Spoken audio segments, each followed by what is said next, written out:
এটা মূলত বলতে পারেন যে ভুট্টার গাছের সাথে ভুট্টার সাথে হয়তোবা এটা পাকচং কিংবা নেপিয়ারের কোনো ঘাস ক্রস করে হয়তো এই ঘাসটার উদ্ভাবক বা এই ঘাসটাকে তৈরি করা হয়েছে। দর্শক, আমরা আজকে আপনাদেরকে শুধু এই ঘাস না, মোটামুটি আইয়ুব খান বিশাল আকৃতিতে বিশাল পরিমাণ এবং অনেকগুলো ঘাসের চাষ একসাথে করে থাকে এবং কাটিং সরবরাহ করে থাকে। আমরা আইয়ুব খানের কাছ থেকে আসলে জেনে নিব যে এই আমেরিকান গুয়াতিমালা, স্মার্ট নেপিয়ার, যারা জার্মান, অজানা, এক একটা ঘাসের এক এক রকম বৈশিষ্ট্য, সবগুলা ঘাসের বৈশিষ্ট্য সম্পর্কে ধারণা নিব, কীভাবে চাষ করবেন ধারণা নিব, এবং এই ঘাসগুলোর প্রোটিন পার্সেন্টেজ বা পুষ্টিগুণ সম্পর্কে ধারণা নিব। তার পাশাপাশি এই ঘাসগুলোর কাটিংয়ের দাম সম্পর্কে আপনাদেরকে জানিয়ে দিব। দর্শক, কথা বলবো এই টোটাল প্রজেক্টের যিনি মালিক, আমাদের সবার প্রিয় আইয়ুব খান। আসসালামু আলাইকুম প্রিয় আইয়ুব খান ভাই, কেমন আছেন?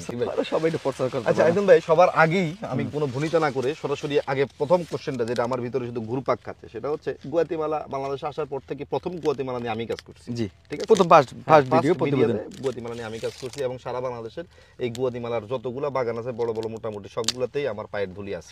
সবকটা আমি কোনোটার মধ্যে এরকম অবস্থা দেখি না। আপনার ঘাসগুলা এই যে এরকম বুড়া বুড়া হয়ে গেছে কেন, এরকম লাল লাল হয়ে গেছে কেন?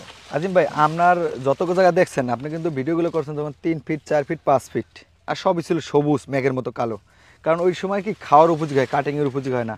আর আমাদের এই দেশে কিন্তু আমরা যে কদিন যখনই ভিডিও হচ্ছে, আমি কিন্তু ইউটিউবের ভিডিও একটা ছাড়ছি যেটা কিন্তু দেখছেন মেঘের মতো কালো সবুজ, আর ওই সময় কিন্তু চারা উপযোগী হয় না। ওই সময় বেচলে কিন্তু আমি সব বেচতে পারতাম, ওই সময় বেশি নেই। আর এই ঘাসটার মধ্যে কিন্তু আমরা এটা কিন্তু জেলি অ্যালোভেরা জড়িত, ক্যালসিয়াম সরাসরি, প্রোটিন সর্বোচ্চ। ঘাসটা আপনার সারের পরিমাণ বেশি দিলে হয় কি দাম করে উঠে যায়, শুয়ে পড়ে যায়।